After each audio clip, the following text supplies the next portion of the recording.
நாம் தற்போது இருக்கக்கூடிய இந்த சாலை என்பது குன்றத்தூர் போரூர் நெடுஞ்சாலை, குறிப்பாக பாய்க்கடை பகுதி. இந்த பகுதியில் தற்பொழுது செம்பரம்பாக்கம் மற்றும் அந்த போரூர் ஏரிகளிலிருந்து திறந்துவிடப்படக்கூடிய உபரிநீர் காரணமாக இந்த சாலை முழுவதுமே தற்பொழுது தண்ணீரால் சூழ்ந்திருக்கின்றது. குறிப்பாக முழங்கால் அளவு தண்ணீர் இருக்கின்றது. இந்த பகுதியில் வரக்கூடிய வாகனங்கள் மெல்ல ஊர்ந்து வருகின்றன. வாகனங்களை செலுத்த முடியாத ஒரு சூழல் காரணமாக இந்த பகுதியில் போக்குவரத்து நெரிசலும் ஏற்பட்டிருக்கின்றது. இந்த நிலையில் இதில் வரக்கூடிய வாகனங்கள் ஆங்காங்கே பழுதாகவும் செய்கின்றன. இந்த நெடுஞ்சாலையிலேயே தற்பொழுது தற்காலிகமாக சிறு சிறு இந்த இருசக்கர வாகனங்களை பழுது நிற்கும் கடைகள் முளைத்திருக்கின்றன. இங்கே பழுது நீக்கும் மெக்கானிக்குகள் தொடர்ந்து இந்த தண்ணீரில் மாட்டி அவை செலுத்த முடியாத வாகனங்களை இங்கு சீர்படுத்தக்கூடிய அந்த பணியில் ஈடுபட்டு கொண்டிருக்கின்றனர். தொடர்ந்து இந்த பொதுமக்கள் எல்லாமே சார், இப்போ இந்த ரோட்ல வரீங்க, இப்ப வாகனம் என்ன கண்டிஷன் இருக்கு? இல்ல சார், இந்த சைட்ல இருந்து அந்த சைடு போகவே முடியாது சார். ஏன்னா உங்களுக்கு இடுப்பறையும் தண்ணி வருது. இதுக்கு முன்னாடி நேற்று இருந்ததோட இன்னைக்கு பாத்தீங்கன்னா தண்ணி ஃப்ளோ மதியம் கம்மியாச்சு, இப்ப நிறைய இருக்குன்னு சொல்றாங்க. லேடிஸ்லாம் கண்டிப்பா போக முடியாது, யாரும் வர வேணாம். அது சரி பண்ற வரை, ஏன்னா பஸ்ஸோ வேற ஏதோ கனரா வாகனம் போச்சுன்னா கண்டிப்பா வண்டியை தள்ளுற அளவுக்கு இருக்கு ஃபோர்ஸ். எல்லா வண்டியுமே எதா இருந்தாலும் வண்டி நின்றும் சார். இந்த சைடு ஒரு 5-6 பேர் ஹெல்ப் பண்ணிருக்காங்க, அந்த சைடு 5-6 பேர் தனக்கு தெரிஞ்ச அளவுக்கு ஹெல்ப் பண்ணிட்டு தான் இருக்காங்க அந்த ஏரியால. ஆனா போறதுக்கு கொஞ்சம் கஷ்டம் தான் சார். ஆமா, அவங்க எனக்கு தெரிஞ்சு கவர்மெண்ட் இந்த இடத்துல போலான்னு சொல்ற வரையும் இதை கிராஸ் பண்ணி போறது நல்லது இல்லைன்னு தோணுது.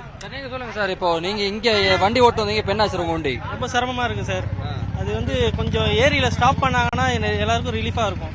ஏரியில அங்க ஸ்டாப் பண்ண மாட்டாங்க. ஒரு 3 நாள் கிட்ட ஆகுது. அங்க கொஞ்சம் ஸ்டாப் பண்ணாங்கன்னா கொஞ்சம் ரிலீஃப் ஆகும். வண்டி எங்க ஸ்டாப் ஆயிடுச்சு, வரவே ஸ்டாப் ஆயிடுச்சு. மழை நின்று 48 மணி நேரம் ஆகுது. இது வரைக்கும் தண்ணி கிளியர் ஆகல. வண்டி எப்படி 2 அடி தண்ணி இருக்குது, வண்டி ஆஃப் ஆயிடுச்சு. நிறைய பேர் இருக்காங்க. வண்டி எல்லாருமே இஷ்யூ பேஸ் பண்ணிட்டு இருக்காங்க. நான் முகலியாரத்துல வரேன். அங்கிருந்து வந்து வண்டி எல்லாமே ஷெல்ஃப் எல்லாமே கரெக்டாக தான் ஒர்க் அவுட் ஆயிடுச்சு. திடீர்னு ஜஸ்ட் ஒரு 5 செகண்டுக்குள்ளார அந்த தண்ணி போச அடிச்சுது, வண்டி ஆஃப் ஆகி போச்சு. வண்டியில் எந்த ஃபால்ட்டும் கிடையாது, எல்லாம் கிளியரா அந்த வண்டி. இப்ப திடீர்னு ஆஃப் ஆகி போச்சு. நேற்று காலையில ஆரம்பிச்சது, நைட்டு 1 மணி வரைக்கும் நாங்க இங்க இருந்தோம். நைட்டு 1 மணி வரைக்கும் இங்க இருந்தோம். அதுக்கப்புறம் இங்க இருந்து வர வண்டி எல்லாம் இடுப்பு அளவுக்கு தண்ணி இருக்கு. இடுப்பு அளவுக்கு தண்ணி இருந்தாலும் இங்க இருந்து போற மக்கள் சொன்னா கேட்க மாட்டேங்கிறாங்க. ரிட்டர்ன் போயிட்டு தான் இருக்காங்க. போயிட்டு இதே மாதிரி அந்த சைட்ல ஒரு 10 பேர் இருக்காங்க மெக்கானிக். ஸோ இந்த சைடில் வரும்போது இந்த சைடில் ஒரு 10 மெக்கானிக். ஆனா இது வரைக்கும் அங்க தண்ணி கம்மியான பாடு இல்ல, குறைஞ்ச பாடு விஷயம் இல்ல. இது நாங்க நேத்துல இருந்து இதை தான் பண்ணிட்டு இருக்கோம். நேற்று காலையில வந்தோம், 6 மணிக்கு வந்தோம், நைட்டு 1 மணிக்கு போனோம், இன்னைக்கு காலையில 7 மணிக்கு வந்தோம். இப்போ நடந்துட்டு தான் இருக்கு.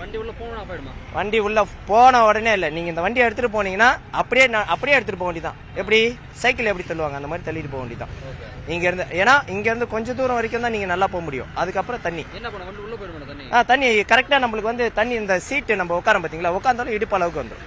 அந்த அளவுக்கு தண்ணி இருக்கு, அங்க இன்னும் கம்மியாகல. இந்த உபரிநீர் காரணமாக இந்த பகுதி வாசிகள், குறிப்பாக சாலையில் செல்வோர் பெரும் சிரமத்திற்கு ஆளாகி இருக்கின்றார்கள். நாம் நேரடியாக பார்க்கலாம். தொடர்ந்து வாகனங்கள் தண்ணீரில் ஊர்ந்து வரக்கூடிய அந்த காட்சிகள் நம்மால் பார்க்க முடிகின்றது.